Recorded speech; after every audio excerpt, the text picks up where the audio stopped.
আমাদের আমি দেখেছি আমাদের সবার ইচ্ছা থাকে না বল? তোদের ইচ্ছা, সবার ইচ্ছা আছে না যে চাকরি পাবি? কি রে, ইচ্ছা নেই? সবার ইচ্ছা আছে চাকরি পাবি, অথচ ইচ্ছা আছে এবার কি আছে, আমাকে চাকরি পেতেই হবে, চাকরি পেতেই হবে, এর জন্য পড়তে হবে। সবাই জানিস কিনা? মানে কি, ইচ্ছাটা হচ্ছে চাকরি, আর তার মধ্যে পথটা হচ্ছে চাকরি। পথ হচ্ছে কি, যে পড়াশোনা করতে হবে, পথ হচ্ছে কি, পড়াশোনা করতে হবে। অথচ আমরা কেন করি না? অথচ আমরা পড়াশোনা কেন করি না? কেন করি না? এর কারণ হচ্ছে এই যে মাঝখানে একটা যা জিনিস দরকার, সেই জিনিসটা তোদের নেই। মানে কি, তোর ইচ্ছা আছে চাকরি পাবার, ঠিক আছে, পথটা হচ্ছে কি, পড়াশোনা করতে হবে, মেহনত করতে হবে, এক কথা কি মেহনত করতে হবে। কিন্তু কথা হলো যে তবু কেন আমরা পড়াশোনা করি না? তবু কেন আমরা কমসে কম 12, 14, 18 ঘন্টা কেন পড়াশোনা করি না? কারণ মাঝখানে একটা জিনিস আমাদের নেই, আমাদের মাঝখানে একটা জিনিস নেই। সেই জিনিসটা কি? সেই জিনিসটা হচ্ছে যে আমাকে এমার্জেন্সি ফিল করা। কি ফিল করা? এমার্জেন্সি ফিল করা। এমার্জেন্সি মানে আমাকে করতেই হবে জিনিসটা, এই যে ফিলিংটা নেই। কিরকম ফিলিং? ধর এই যে ছোট একটা গল্প বলছিলাম যে আগুন লেগে যায় তোর কাছে, যদি আগুন লেগে যায় দৌড়াবি, তো সেই ব্যাপার, সেই এমার্জেন্সি ব্যাপারটা নেই। যখন তুই দেখবি ধর একটা রোগ হচ্ছে, একটা বাড়িতে বলছে যে এই খাস না, এই খাস না, এত কিছু খাস না, একদিন রোগ হয়ে যাবে, তা তুই মোটা হয়ে গেলি, ঠিক আছে।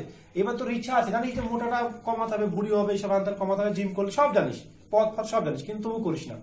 কিন্তু যখন তোকে ডাক্তারের বাড়ি যাবি, ডাক্তার যখন বলবে তুমি আর মাত্র 20 দিন বাঁচবে, কদিন বাঁচবে?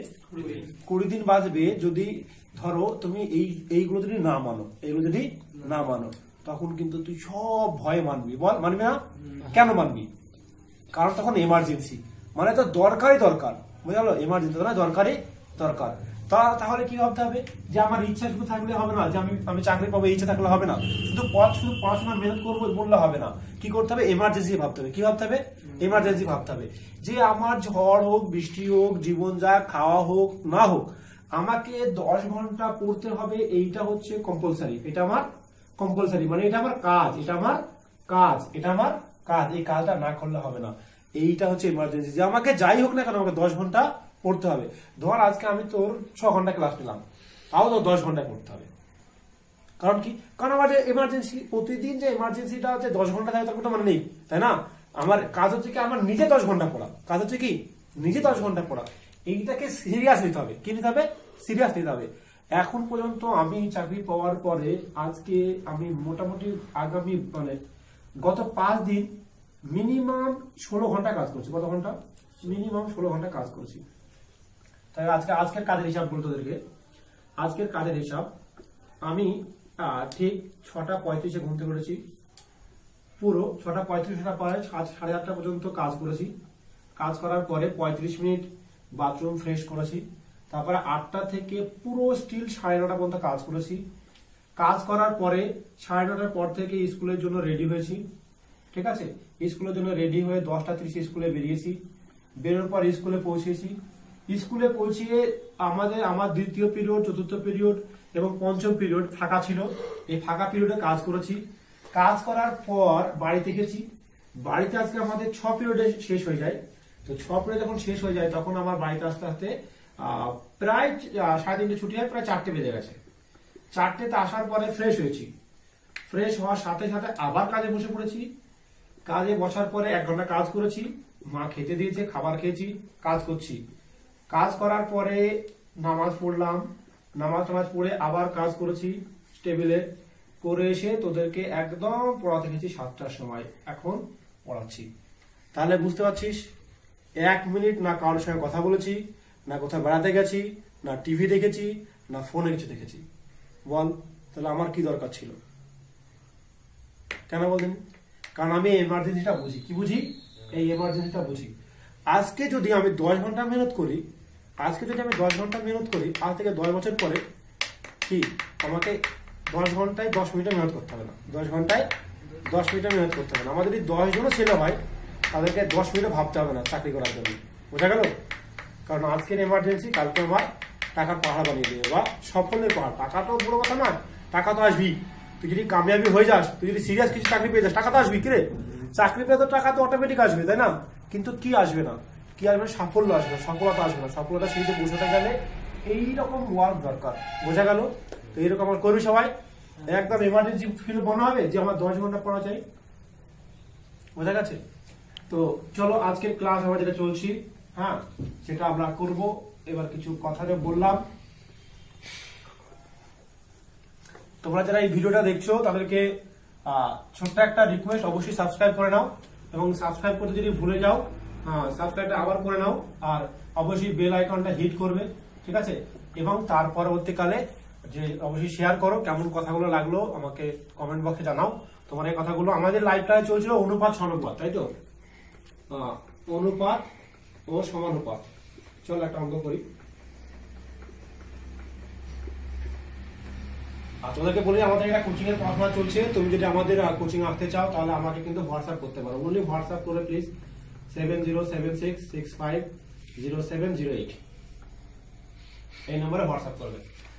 চল কত নম্বর অঙ্ক করা বলে যেখানে করে একটা অঙ্ক দেখি, চলো আমরা দেখবো। ছোট অঙ্ক, এখানে একটা অঙ্ক দিয়েছে 19 নম্বর অঙ্ক। এই অঙ্কটা দেখ, এই ধরনের অঙ্ক কিন্তু আসে যে এক্স আর ওয়াই কে বলা হয়েছে 7:3, তাই না? তাহলে বের করতে হবে, কি বের করতে হবে, x square plus y square ভাগ x square minus y square. এই অঙ্কটা অনেকবার লিখেছে ছোটখাটো প্রশ্নে। আমি কি বলেছিলাম, যদি এরকম থাকে তাহলে এক্স সমান কত পাওয়া যাবে 7, নাকি ওয়াই সমান কত 3। তাহলে আমরা দেখি তাহলে এক্স স্কয়ার মানে কি দুবার গুণ করা, 7 কে দুবার গুণ করলে কত হয় 49, বলতো 3 কে দুবার গুণ করলে 9, ঠিক আছে। আবার দেখ এটা কত 49 বিয়োগ 9 হচ্ছে, তাহলে 49 হবে 50 আর 58, ঠিক আছে। আর এখানে 9 কত 40। আচ্ছা কয় দিয়ে কাটবে, 2 দিয়ে কাটছে, তাই না? 29/20, তাই তো, 29/20। এবার পূর্ণ হলে পূর্ণ, আর এরকম। এবার একটা জিনিস খেয়াল কর তো, দেখ তোরা কিন্তু এখানে কত বলিস, 7 স্কয়ার বলিস না? কি বলি এমনি কথা, 7 স্কয়ার বলি না? আমি কেন বললাম তো দুটো 7 দিয়ে গুণ করা, কারণ 7 স্কয়ার বলার থেকে দুটো 7 গুণ করা মানুষ বোঝে বেশি। বোঝা গেল? এইখানে হচ্ছে বুদ্ধিমানের পরিচয়। কথাটা বুঝতে পারছিস? কারণ কি, এই 7 স্কয়ার অনেক কিছু বুঝতে হবে না করা হাত, কিন্তু এমনি যদি বলি দুটো 7 গুণ করা কিন্তু ইজিলি বোঝা যাবে। তো সবসময় কি ওয়ে পড়তে হবে, ইজিয়েস্ট ওয়ে, মানে যে কথাটা তুই বুঝবি। একটা অঙ্ক কার মতো করবি, অঙ্কটা তো অবশ্যই অঙ্কের মতো করবি, কিন্তু কিভাবে বুঝবি, তোর মতো বুঝবি। আমি কথাটা যেভাবে বলি না কেন, তুই যে গ্রামের ভাষায় বা যে এলাকার ভাষায় বুঝিস, তুই অঙ্কটা সেই ভাষা নিয়ে যাবি। বোঝা গেল? তাহলে তুই দেখবি অটোমেটিক বুঝে যাবি। আর অঙ্ক সবসময় ছোট ভাবে প্রেজেন্টেশন করা, মানে সহজ ভাবে, বড় হোক কিন্তু সোজা হবে। বোঝা গেল? চলো তাহলে অঙ্কটা খুব সোজা। এবার কিছু অঙ্ক, আর একটা অঙ্ক দিই আমরা কিছু। আচ্ছা এইখানে 24 নম্বর অঙ্কটা দেখ, এই ধরনের কিছু অঙ্ক যেটা আসে। 24 নম্বর অঙ্ক বলা হয় যে দুটি সংখ্যার অনুপাত, বলা হয় যে দুটি সংখ্যার অনুপাত 3:4, দুটি সংখ্যার অনুপাত 3:4, সংখ্যা দুটির গসাগু 4, গসাগু 4 হয়েছে। তো খুব সোজা, আমি কিন্তু বলেছিলাম ধর রেশিও থাকে, তাহলে রেশিও থাকলে আমি ধরে নিতে পারি, তাই না? সংখ্যা দুটো ধরে নিতে পারি, খুব সোজা। বুঝতে পারছিস তুই? 3x আর 4x হলো, ধরতে পারি তো। গসাগু বলতে সবার মধ্যে যেটা আছে সেটাই গসাগু হয়। তাহলে এই সবার মধ্যে কি আছে বলতো, তুই দেখতে পাচ্ছিস এদিকে সামনে, তাহলে x আছে, তাই তো। তাহলে x গসাগু x সমান কত 4, তাই না? তাহলে এই দুটো 4 হয়, তাহলে সংখ্যাটা 12, এই 3 আর 4 12, হ্যাঁ 4 4 16, সংখ্যা দুটো হয়ে গেল। এবার ধর লসাগু বললো, তো লসাগু আমি এমনি বের করতে পারি। এখানে দেখ 3 আর 4 লসাগু, 3 আর 4 লসাগু কত 12, x আর x লসাগু কত x, তাহলে 12x লসাগু, তাই তো। তাহলে 12x, তো 12 গুণিত 4, বোঝা গেল একটু।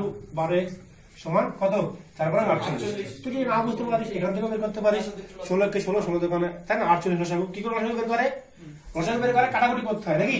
ডাইরেক্ট কাটাকুটি করবো, তো 3 4 12, 4 4 16, আর কাটবে না।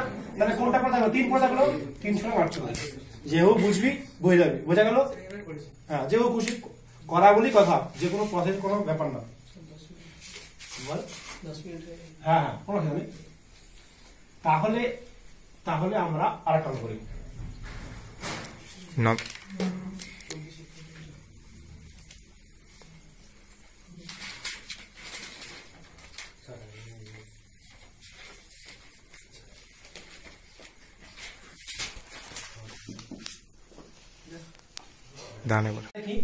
বলা হয় যে দুটি সংখ্যার সমানুপাতে দুটি সংখ্যার সমষ্টি, মানে a প্লাস b সমান হচ্ছে 20, ঠিক আছে। এবং তাদের